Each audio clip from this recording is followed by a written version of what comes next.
আবারও রায়দিঘিতে বিজেপিতে ভাঙন। ব্লক সভাপতির হাত ধরে শতাধিক কর্মী তৃণমূলে যোগদান। বিধানসভা নির্বাচন যতই এগিয়ে আসছে ততই জেলা জুড়ে বিজেপিতে ভাঙন আরো স্পষ্ট হয়ে উঠেছে। তারই নতুন উদাহরণ মিলল দক্ষিণ 24 পরগনার রায়দিঘি বিধানসভার ময়রার মহল এলাকায়। বৃহস্পতিবার সন্ধ্যায় প্রায় শতাধিক বিজেপি কর্মী শাসক দল তৃণমূল কংগ্রেসে যোগদান করলেন। সূত্রের খবর, মুখ্যমন্ত্রী মমতা বন্দ্যোপাধ্যায়ের উন্নয়নমূলক কর্মকাণ্ড ও সাম্প্রতিক ঘোষণাগুলিতে অনুপ্রাণিত হয়েই এই কর্মীরা বিজেপি ছেড়ে তৃণমূলে যোগ দেন।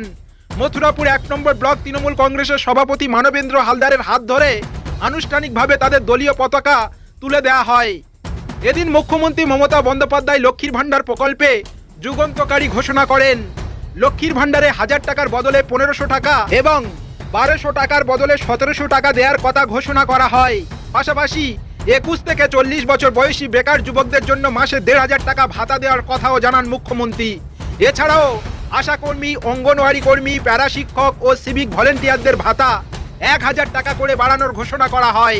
এই সমস্ত উন্নয়নমূলক ঘোষণার প্রভাবেই রায়দিঘির ময়রার মহলের পূর্ব এলাকার প্রায় শতাধিক বিজেপি কর্মী তৃণমূল কংগ্রেসে যোগদান করেছেন বলে দলীয় সূত্রে জানা গেছে।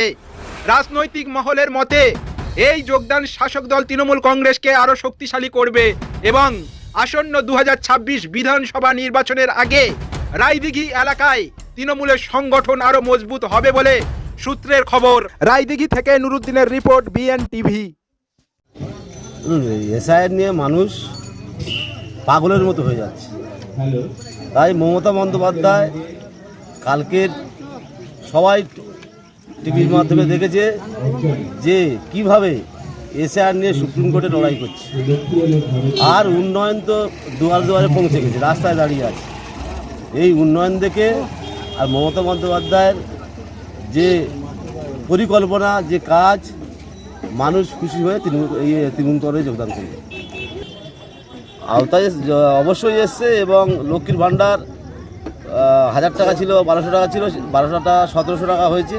আর যারা 1000 টাকা পেত তাদের 1500 টাকা পাচ্ছে এবং বেকার যুবকদের 1500 টাকা করে দেওয়ার ঘোষণা করেছে।